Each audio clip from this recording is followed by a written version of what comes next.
and I just mentioned him. Don Bakke is the reason I went to Arizona State.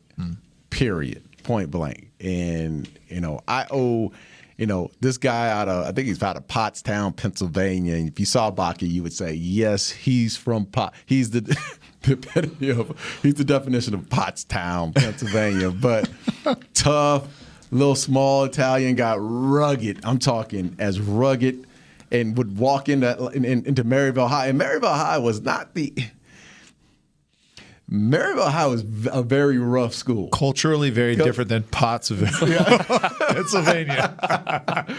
But he would show up, man, and he just poured so much into me, like so much wisdom into me. And, again, not having a father that was in my life day to day, I didn't have a man that would tell me what to do.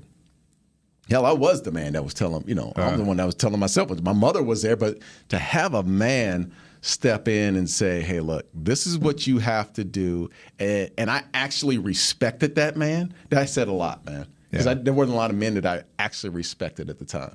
And he just laid it out, gave me a game plan. People always talk about having a vision. You have to follow the vision. I think that's BS. I really do, man. Like following a vision. I think if someone lays it out, I don't care if it's a coach or an executive, it's not about the vision. It's about the person leading the vision. Yeah. Seriously. Yeah. It's about, Bakke, he had a vision, but I had to follow him first before I followed the game plan of what we needed to do. And that game plan was, hey, I just barely missed being a Prop 48. But he still, even after the fact, I still followed him, and he said, hey, here's the vision going forward. You're going to be embarrassed.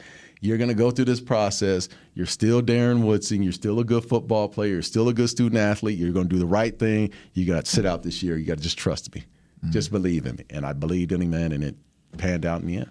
So one of the things that I hear, though, and tell me how important this is, especially your childhood, right, and having a male figure not always be there, right?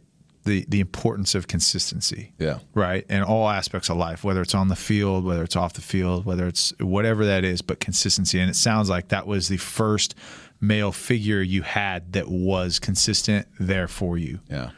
And so talk about, the importance of that, and then how, the respect for that, because a lot of people can talk, right? A lot of people, and you talk about the leader, right? And I look at leaders that in the corporate world that I had in the locker room, in the meeting rooms, like some great leaders, like from a vocal standpoint, say the right things, but it's more about like doing the right things consistently. I firmly believe that, if you're a leader, you got to serve. You and I've heard this, people have said that before in the past, and I was like, what do you mean by that? But you have to serve. Like you could, and I'll give you an example with Bakke.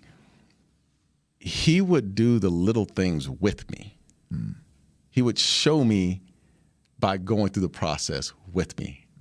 Like basically holding my hand saying, okay, this is how you do it 2 or 3 times. Not talking about it. Well, you got to do this, and that. He would actually show me by being there, going through it with me. And then I was like, oh, okay, I firmly believe. And then I started to really see the discipline in his life and the things that he was doing with his family and with his kids, and how far he had to drive from Arizona State all the way to the west side to meet me at my class at 7:45 a.m. That is a commitment. Wow. So that to me, I just thought, man, this guy is like an angel, because I never saw a man do it the right way. Now to grow my mom, but other than that, I never saw a man that was loyal and actually did it the right way.